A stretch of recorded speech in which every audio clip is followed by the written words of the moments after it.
এমন কোন মারবো ভূতের জল পাবি না ধুতে কিসের আমার এই দুদিন কেন খদ্দের আসছে না কেন?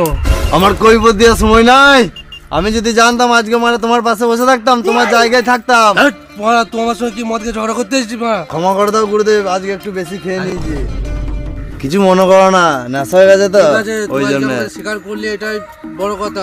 বেশি গাড় পাকা মারবি তোকে ভস্ত করে দেবো। বাবা বাবা বাবা গো, তুমি কে গো মারা? এখনই গাড়ির চুল মাথায় উঠে দিয়েছিলে। কপালে উঠে গেল। আমি এক গাড়ির জ্বালায় মরছি, তোমরা আবার আমাকে দেখে ভয় খাচ্ছ যে? তুমি যখন আসছো মানে নখ আসতে পারো না, গাড় পেটে হাতে চলে এসেছিল মানে সমস্যা বল কি হয়েছে কি? বাবা মনে হচ্ছে না আমার কেউ গান মারার চেষ্টা করছে। বাবা মনে হচ্ছে না আমার কেউ গান মারার চেষ্টা করছে। কেউ দুধ টিপে দিয়ে চলে যাচ্ছে, কেউ আবার